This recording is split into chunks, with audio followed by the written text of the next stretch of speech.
We are now 3 days away from the release of Attorney General William Barr's redacted version of the Mueller report. And tonight, the New York Times has breaking news related to the Mueller investigation.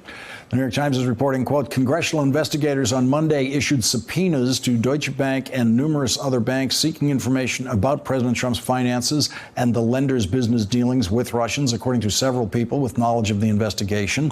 The redacted version of the Mueller report, now scheduled to be released on Thursday, should have much to say, or at least something to say about that. We're not sure how much of that will be redacted.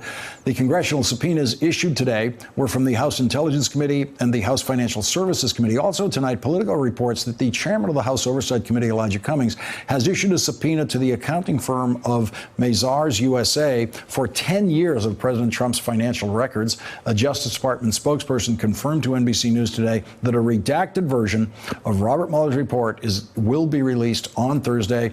And in a surprising revelation today, we learned that back on March 27th, the bipartisan leaders of the House Intelligence Committee, Democratic Chairman Adam Schiff and Republican Devin Nunes, sent a letter to the Justice Department saying that Robert Mueller must brief the Intelligence Committee on his investigation. The letter says Special Counsel Mueller and senior members of his office, as well as other relevant senior officials from the department, bureau, and intelligence community, must also brief the full committee on the investigation's scope and areas of inquiry, its findings, and the intelligence and counterintelligence information gathered in the course of and related to the investigation.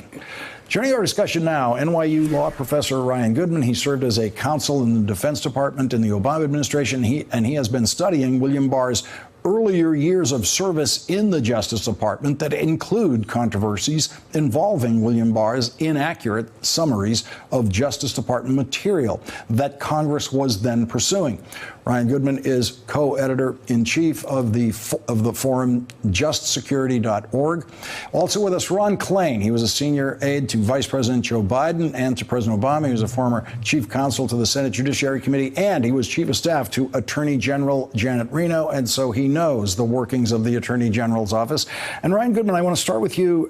You have been reporting extensively on William Barr's previous history in the Justice Department and Republican administration that involved a very similar situation in which he was issuing a summary version of what later turned out to be something very different from the summary. What does that tell us then about what we might expect in the difference between what has been the William Barr summary of the Mueller report and the next chapter, the redacted William Barr version of the Mueller report? That's right. So there's a remarkable episode that is very similar to today. So in 1989, William Barr had actually issued or written an opinion for the Justice Department that was highly controversial. It looked like it paved the way for the United States to forcibly abduct the leader of Panama. So Congress wanted the full opinion, and then Barr said, no, you can't have the full opinion, but I'll give you a summary of its principal conclusions, which is the exact same language that he's used with the American public for the Mueller report, that he'll give a summary of the principal conclusions. It ends up that he gives a 13-page report, and then only 3 years later do we actually find the full opinion, and it turns out that he did not give Congress the principal conclusions. He left some major conclusions out. So the final conclusion that I draw from that episode is that it was a kind of an act of duplicity towards Congress.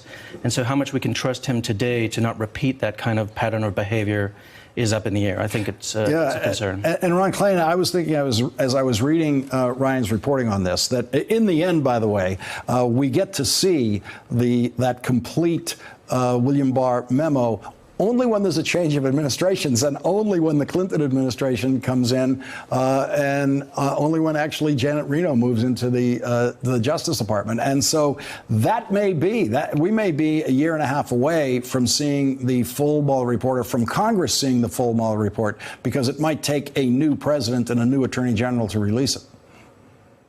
Yeah, it very well might, Lawrence. I mean, I think there are two things we know for sure. One is sooner or later, the full Mueller report will see the light of day. I think the truth always comes out that way. And it may take a change of administrations. It may take a very long time, but I think sooner or later we'll see the light of day. But for the time being, the Trump administration has built a stone wall around the Mueller report, and that stone wall is not built brick by brick, it's built bar by bar.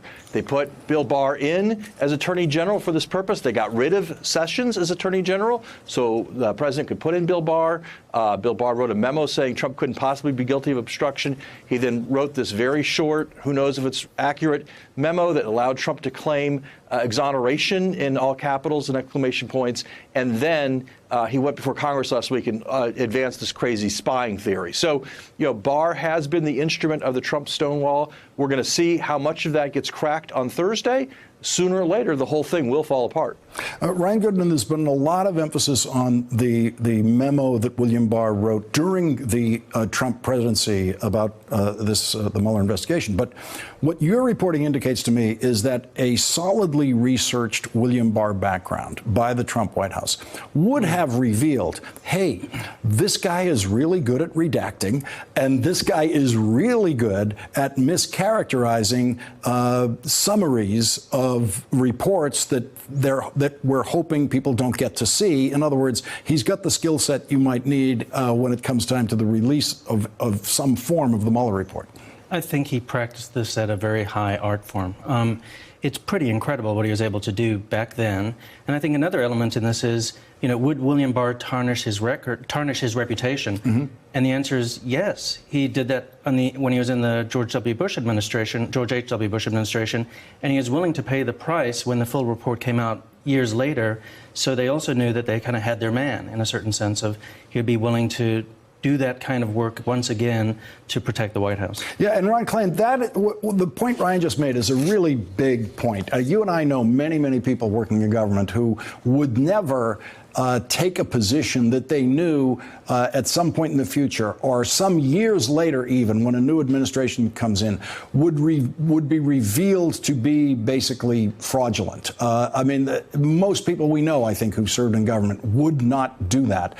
So if you can find someone who's already done it, and that's what you're looking for, that's pretty unusual.